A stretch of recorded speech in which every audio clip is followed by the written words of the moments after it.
να λέγεσαι άνθρωπος, δεν θα πάψεις ούτε στιγμή να αγωνίζεσαι για την ειρήνη και για το δίκαιο.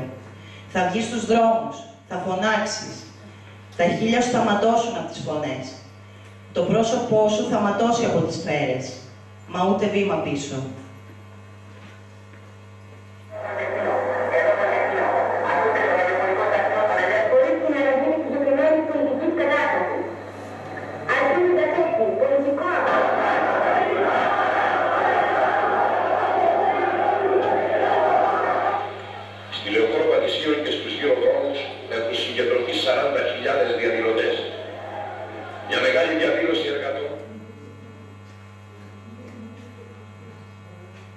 Οι στίχοι του ποιητή Τάσου Λιβαδίτη φαίνεται πως συγκίνησαν τότε, τον Νοέμβριο του 1973, το πιο ευαίσθητο και δυναμικό κομμάτι της ελληνικής κοινωνίας, τους φοιτητές και τους μαθητές, οι οποίοι έδωσαν με τον ιερό τους αγώνα μια νέα διάσταση στην έννοια άνθρωπος.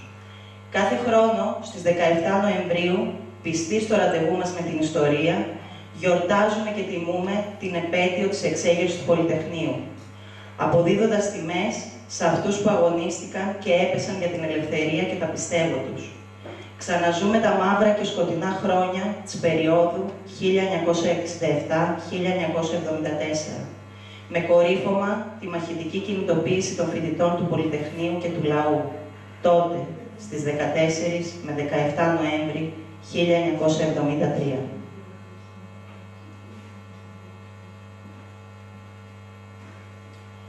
Πώς φτάσαμε όμως στη δικτατορία και το Πολυτεχνείο? 1965.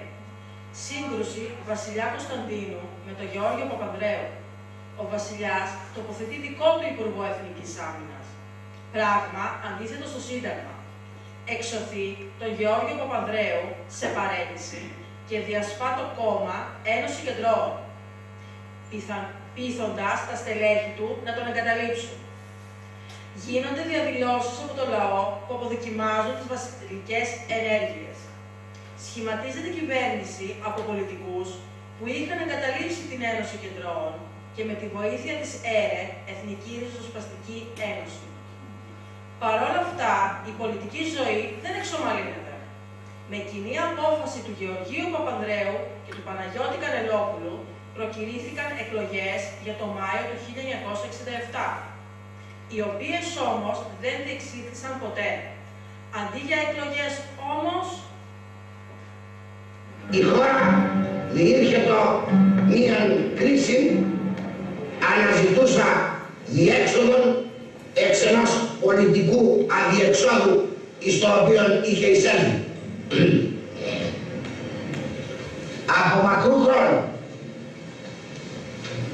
η αδυναμία της συνεννοήσεως μεταξύ των υπευθύνων πολιτικών παραγόντων της χώρας παρά πάσαν επίκληση του ανωτάτου άρχοντος της χώρας είχε περιαγάγει την χώρα εις αδιέξοδο. Ουδής εκ των πολιτικών αρχικών ανελάμβανε να βοηθήσει τον ανώτατον άρχοντα ως της ανεζήτη λύση εντός των συνταγματικών πλαισίων της ανευθυνότητός του για να βγάλει την χώρα από το αδιέξοδο.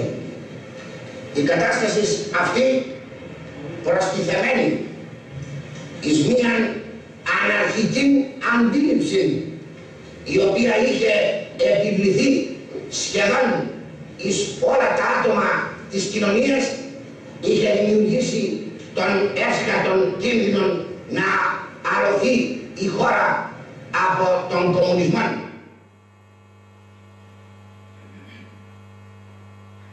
21 Απριλίου 1967. Παπαδόπουλος, Μακαρέζος, Πατακός κάνουν πραξικόπημα και καταλαμβάνουν με βία την εξουσία με πρόσχημα την ανικανότητα των πολιτικών να αντιμετωπίσουν τα προβλήματα και τον κίνδυνο επιβολής κομμουνισμού στην Ελλάδα.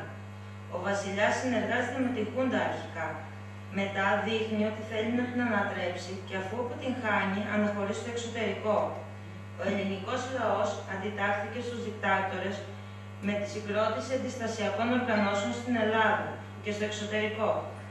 Επίσης, άνθρωποι του πνεύματος, όπως ο Γιώργος Σεφέρης, δηλώνουν την αντίθεσή τους στη δικτατορία. Οι σημαντικότερες αντιστασιακές ενέργειες ήταν η απόπειρα δολοφονίας του Παπαδόπουλου από τον Αλέκο Παναγούλη, η κατάληψη του κτηρίου της Νομικής και η λαϊκή συμμετοχή στην κηδεία του Γιώργου Παπανδρέου και του Γιώργου Σεφέρη με την κορυφαία περίοδο, το τριήμερο των φοιτητικών κινητοποιήσεων, τον Νοέμβριο του 1973. Οι Έλληνες και κατά ιστορική παράδοση, αλλά και κατά την βασική κοινωνική αντίληψη και αγωγή, δεν είναι ποτέ ευεπίφοροι προς τον κομμουνισμό, διότι ο κομμουνισμός δεν δύναται να έχει ουδέν σημείων κοινών με τον ελληνοχριστιανισμό που αποτελεί την βάση της διαπαιδαγωγήσεως των Ελλήνων κατά των δρόμων της ιστορίας των. Προ αυτής της καταστάσεως, ο εθνικός στρατός και ένοπλοι δυνάμεις της χώρας, η μόνη ουδετέρα εις των χώρων του πολιτικού κατασπαραγμού δύναμης η οποία υπήρχε, έκρινε ότι όφιλε να παρέμβει για να αποτρέψει των δρόμων προς τον κρυμνόν. Πολυτεχνείο, Νοέμβριος 1973. Καζάνι που σιγόβραζε. Ήταν εκείνες τις μέρες του Νοέμβρη σχολές. Η Χούντα των Συνταγματαρχών είχε βάλει στόχο να υποτάξει στο μηχανισμό της το φοιτητικό κίνημα. Ματέωσε τις εκλογές στους φοιτητικούς συλλόγους και δεν τους επέτρεπε να εκλέγουν οι ίδιοι με ελεύθερες εκλογές τους αντιπροσώπους τους. Οι φοιτητές διεκδικούσαν ελεύθερες εκλογές, διακοπή στράτευσης των φοιτητών και περισσότερες πιστώσεις στην παιδεία. Στη νομική βέβαια, για πρώτη φορά ακούστηκαν τα συνθήματα. Κάτω η Χούντα, ψωμί, παιδεία, ελευθερία, εθνική ανεξαρτησία, που έδειχναν ότι ο αγώνας των φοιτητών έφερνε στην επιφάνεια την εκδίκηση όλου του λαού για τη ελευθεριά του. Σταδιακά, κύριο αίτημα των φοιτητών έγινε η ανατροπή του παράνομου αντιδημοκρατικού καθεστώτος, όπως εκφράστηκε μέσα από το σύνθημα του ψωμί «Παιδεία ελεύθερη».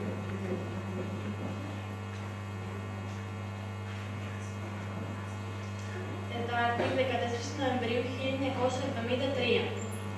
Πρωί-πρωί ήρθαν σήμερα οι φοιτητές στις σχολές τους. Πρέπει να πάρουν αποφάσεις. Το προάβλητο του Εθνικού Μετζόβιου Πολυτεχνείου κοχλάζει από τους συγκεντρωμένους φοιτητές. Μετά από λίγο φτάνουν οι συναδέλφοι τους από την νομική και την εμπορική που συγκρότησαν πορείες. Στις 6 το απόγευμα έρχεται ένας εισαγγελέας και ζητά από τους φοιτητές να διαλυθούν οι σύλλογοι. Εκείνοι κλείνουν τις πόρτες του Πολυτεχνείου. Ώρα 7 μετά μεσημβρίας. Απόψε θα μείνουμε στο Πολυτεχνείο, αποφασίζουν 1500 φοιτητές. Γίνονται συνελεύσεις και εκλέγεται η προσωρινή συντονιστική επιτροπή. Πλήθος κόσμου αρχίζει και συγκεντρώνεται γύρω από το Πολυτεχνείο. Η Πατησίων δονείται από τα συνθήματα κατά της Χούντας και αρχίζουν να σκορπίζονται οι πρώτες προκηρύξεις.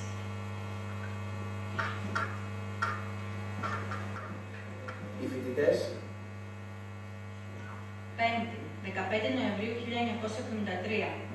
Η κατάληψη αποτελεί πόλο έλξης του λαού της Αθήνας, που εκφράζεται από τα συνθήματα των ελεύθερων πολιορκημένων.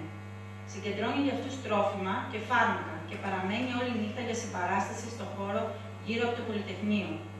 Εκλέγεται νέα συντονιστική επιτροπή, στην οποία συμμετέχουν και 2 εργάτες, που μαζί με πολλούς συναδέλφους τους μπαίνουν στο Πολυτεχνείο. Στη Θεσσαλονίκη και την Πάτρα, οι φοιτητές καταλαμβάνουν τα πανεπιστημιακά κτίρια. Οι αγρότες από τα Μέγαρα ξεκινούν για την Αθήνα και οι επαναστατικές εκδηλώσεις ξεσπούν στις συνοικίες της Αθήνας και του Πειραιά. Το βράδυ, η φωνή της εξέγερσης μπαίνει σε όλα τα σπίτια και οι βελόνες των ραδιοφώνων σκοπεύουν σταθερά στους 1050 χιλιόμετρους.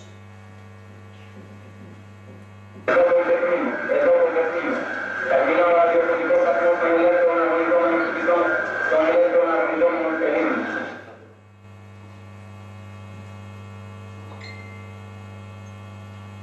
Παρασκευή, 16 Νοεμβρίου 1973.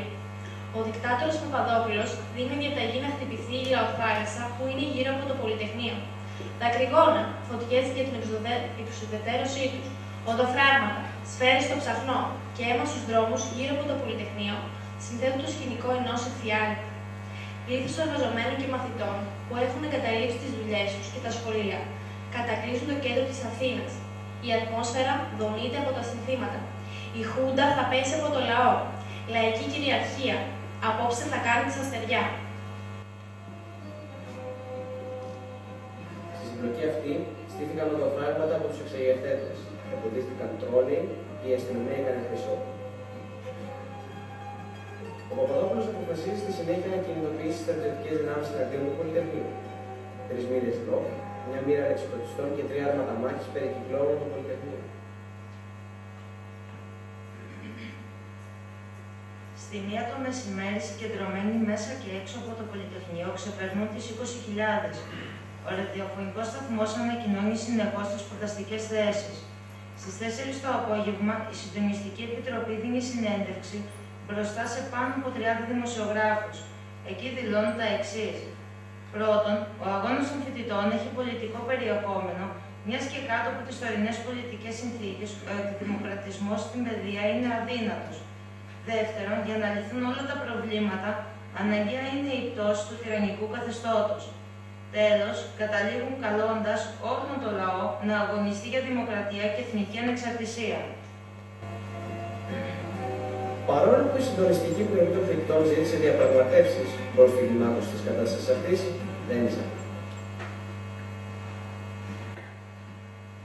Το απόγευμα της Παρασκευής στις 6.30 η αστυνομία επιτίθεται κατά των διαδηλωτών, ενώ αρχίζουν να πέφτουν τα πρώτα δακρυγόνα. Ο σταθμός του Πολυτεχνείου δίνει οδηγίες προφύλαξης. Στις 9 μετά μεσημβρίας συγκεντρώνονται πάνω από 100.000 στο Πολυτεχνείο. Στείνονται οδοφράγματα με λεωφορεία, τρόλεϊ, διαφημιστικές πινακίδες, στέγαστρα στάσεων. Δεκάδες τραυματίες μεταφέρονται στο Πολυτεχνείο.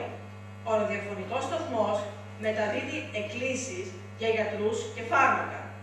Ήδη μέσα στο χώρο του Πολυτεχνείου, οι φοιτητές ιατρικής έχουν οργανώσει πρόχειρο νοσοκομείο. Η δικτακτορία πανικοβάλλεται. Τη νύχτα της 16ης προς 17η Νοεμβρίου, τεθωρακισμένο ρίχνει την πύλη του Πολυτεχνείου. Η αστυνομία και ο στρατός κυνήγησαν και σε ορισμένες περιπτώσεις κακοποίησαν ή τραυμάτισαν κάποιους κλιματίες. Από τη συμπλοκή αυτή και τις ταραχές της επόμενης ημέρας συνελήφθησαν εκατοντάδες άτομα, ενώ υπήρξαν δεκάδες θάνατοι και δεκάδες περιπτώσεις θανάσιμων τραυματισμών. Να σημειώσουν ότι δεν έχει ξεκαθαρίσει πλήρως ο αριθμός. Μεσάνυχτα, το οικοδομικό τετράγωνο του Πολυτεχνείου αποκλείεται από την αστυνομία. Τα άρματα κάνουν την εμφάνισή τους στους δρόμους της Αθήνας και 3 από αυτά σταθμεύουν μπροστά στο Πολυτεχνείο. Οι προβολείς τους λούζουν τους καρφαλωμένους στα κάγκελα διαδηλωτές. 17 Νοεμβρίου, ώρα 2 το πρωί, τα τάγκς έχουν κλείσει την είσοδο του Πολυτεχνείου. Φαντάροι, είμαστε άοπλοι, είμαστε αδέλφια, μη μας χτυπήσετε, ελάτε μαζί μας, φωνάζουν οι φοιτητές. Ξεκινάνε διαπραγματεύσεις των σπουδαστών, μέλη της Συντονιστικής Επιτροπής προσέρχονται στην κεντρική πύλη και δηλώνουν ότι δέχονται να εκενώσουν τον χώρο. Κάτω όμως από την εγγύηση της δικαιοσύνης των καθηγητών τους, του Διεθνούς Ερυθρού Σταυρού και του τύπου. Οι όροι τους απορρίπτονται. Είμαστε παραγωγοί. Είμαστε παραγωγοί. Είμαστε παραγωγοί. Είναι η Πασχάλης. Συγκρότησαν στην Αθήνα.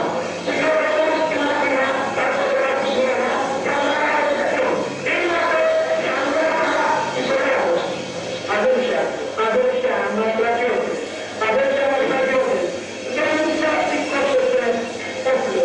Δεν θα σηκώσετε και δεν θα προβολήσετε.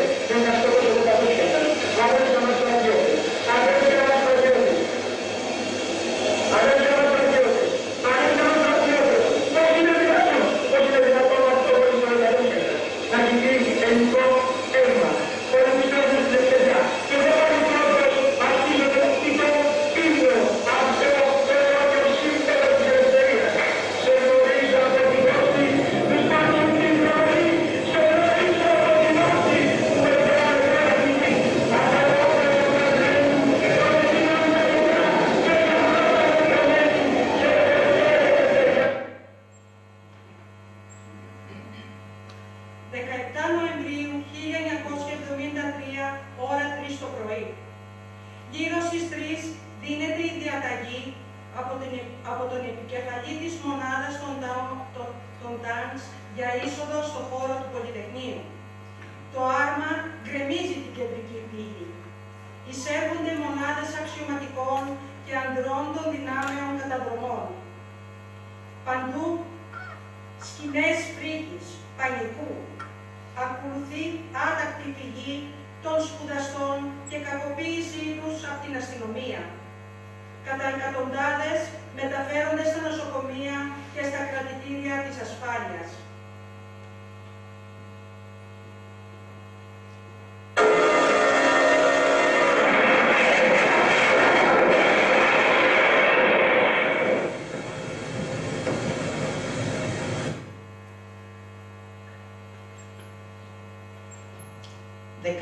Νοεμβρίου, πριν ακόμη φέξει. Λήξη της επιχείρησης και αποχώρηση των στρατιωτών. Στις 4 το πρωί, οι δρόμοι καθαρίζονται από συνεργεία καθαριότητας. Οι αντλίες πετούν με δύναμη νερό για να ξεπλύνουν τα αίματα. Οι οδομαχίες συνεχίζονται σε μακρινότερα σημεία.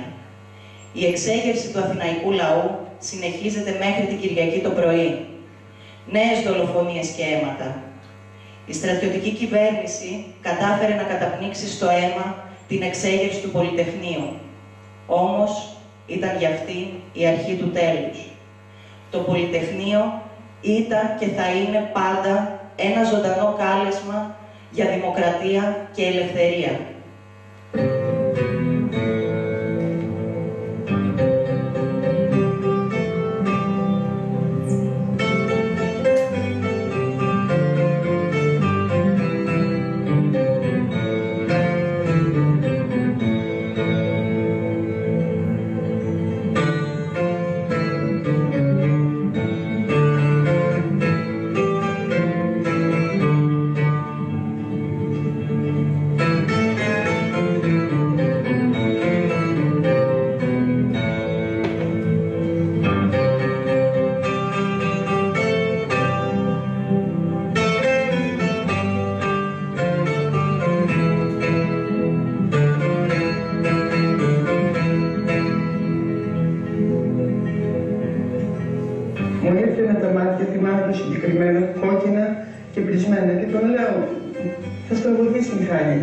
Σταμάτα πια, με τα δακρυγόνα με όλα αυτά να τρέχεις.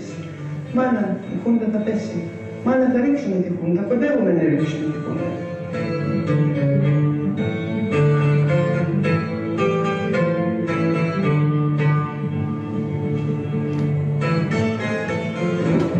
Πήρα πια τους δρόμους και βγήκα να πάω στο Πολυτεχνείο να δω τι γίνεται. Όποιους γνωστούς έβλεπα φίλους του δρόμου μου λέγανε χτυπήσανε στο ψαχνό. Πήγαινα παρακάτω ώσπου να φτάσω στο Πολυτεχνείο, χτυπήσανε στο ψαχνό. Έφυγα στο σπίτι αφού δεν μπόρεσα πουθενά να δω τον Μιχάλη. Πέρασε λίγη ώρα, ήρθε ο Μιχάλης σε μια κατάσταση τρομερή, χτυπημένος εδώ τα σβέρκα του, στο λαιμό του, το πρόσωπό του, μελανιασμένος από τα κλώψη. Έφυγε από το σπίτι κατά 1 η ώρα, ήταν το μεσημέρι της Κυριακής και μόλις έφτασε στο Πολυτεχνείο στη γωνία, σταμάτησε ένα τζιπ εκεί μπροστά. Μιλάμε Πατησίων και Στουπνάρα. Πατησίων και Στουπνάρα, μπροστά στο Πολυτεχνείο, ακριβώς στην είσοδο, δηλαδή στην είσοδο του Πολυτεχνείου, από Πατησίων σταμάτησε το τζιπ. Και το παιδί ήταν κάπου εκεί και βγήκε ο Ντεβδελής και πυροβόλησε, σκότωσε, έμψυχα το παιδί μου. Γιατί? Ήθελε τέλος πάντων αυτό το γιατί, με τριμωγίζει, με αγωνιώ, γιατί το σκότωσε. Ποιος ήταν ο λόγος να το σκοτώσει?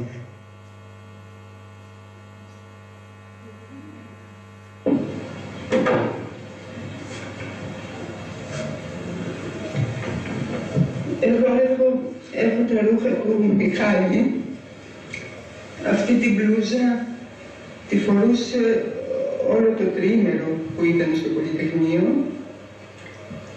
και το παντελόνι και την ημέρα που τον σκοτώσανε την Κυριακή φόρεσε άλλα ρούχα τα οποία τα βγάλανε από πάνω του, τα σκίσανε στο νοσοκομείο και ήταν ματωμένα. Αλλά επειδή καθόμουν συνέχεια με τα ρούχα στην αγκαλιά, τα κορίτσια τα πήρανε και τα πετάξανε. Αυτό είναι ένα αναμνηστικό από το Πολυτεχνείο μας το δώσανε. Τούτο τοπικά, συνέχεια το Σάββατο που κλειστήκαμε στο σπίτι με το στρατιωτικό νόμο που κηρύχθηκε, καθότανε και άκουγε τις ειδήσεις και πόσοι σκοτωθήκανε και τι έγινε.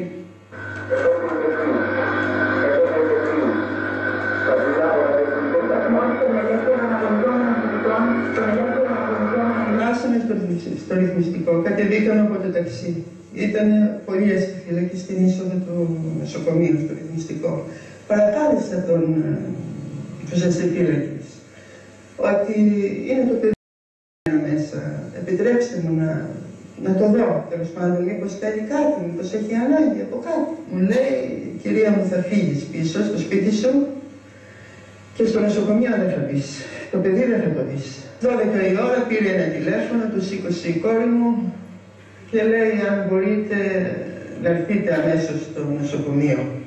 Όταν πήγαμε στο ρυθμιστικό και αντίκρισα το παιδί μου, μόλις άνοιξε το δωμάτιο εκείνο που είχαν 4 πτώματα μέσα, δεν πρόλαβε να το ξεσκεπάσει ο κύριος αυτός.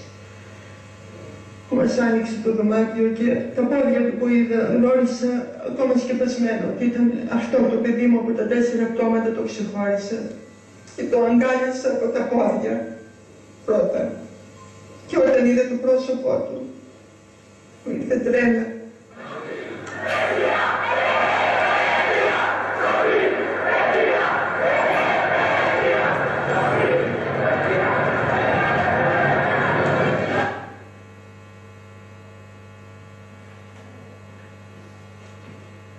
Πήραμε ένα τηλεφώνημα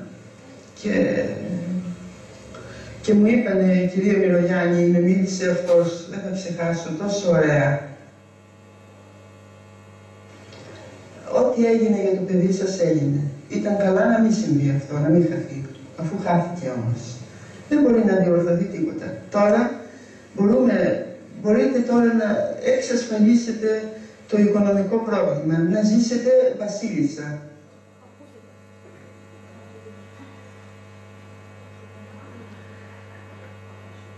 Όσα χρήματα θελήσετε, όσα χρήματα θέλετε θα σας δώσουμε, αρκεί να μην μιλήσετε όταν γίνει το δικαστήριο.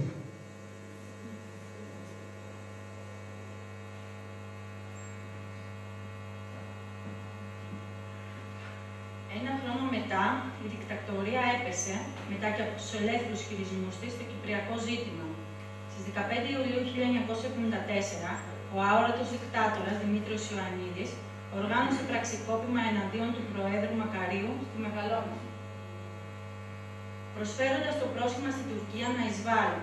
Μετά τη δημιουργία του τουρκικού προγεφυρώματος, το τριήμερο 20 με 22 Ιουλίου 1974, κατά τη διάρκεια της πρώτης εισβολής, η αποτυχία της επιστράτευσης, η αδυναμία της δικτακτορίας να αντιδράσει στρατιωτικά, καθώς και η αποκάλυψη της πλήρους διπλωματικής απομόνωσης της Ελλάδας, οδήγησαν στη ραγδαία κατάρρευση. Το πρωί της 23ης Ιουλίου, η στρατιωτική ηγεσία αποφάσισε να παραδώσει την εξουσία στους πολιτικούς.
Μετά λοιπόν από την συγκινητική αυτή αφήγηση που είδατε και ακούσατε και πιστεύω ότι ακόμα και όσοι δεν είχατε ζήσει, που ίσως υπάρχουν και νεότεροι και μεγαλύτεροι εδώ που μπορεί να τα ζήσανε σε κάποια στιγμή της ζωής τους, νομίζω ότι μπήκατε στο κλίμα του τι έγινε και ότι οι άνθρωποι αυτοί, οι συνάνθρωποι μας, φοιτητές, θυσιάστηκαν για ένα κοινό καλό.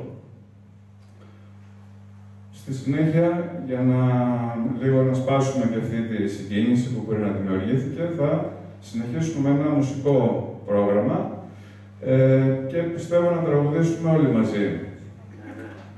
Πάμε.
Please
ξεκίνημα, νέοι αγώνες οδηγεί της ελπίδας την πρώτη νεκρή.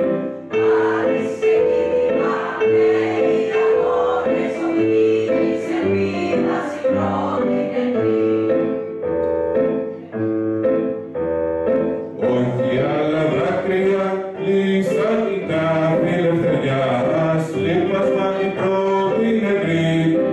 Όχι άλλα δάκρυα, κλείσαν η τάφη ελευθεριάς, λείπασμα η πρώτη νεκρή. Λουλούδι φωτιάς που βγαίνει στους τάφους, μήνυμα στέλνουν οι πρώτοι νεκροί. Λουλούδι φωτιάς που βγαίνει στους τάφους, μήνυμα στέλνουν οι πρώτοι νεκροί. Απάντηση θα πάρω με ενότητα και αγώνα για να βρω ανάπαυση οι πρώτοι νεκροί. Απάντηση θα πάρουν με ενότητα κι αγώνα για να βρουν ανάπαυση οι πρώτοι νεκροί.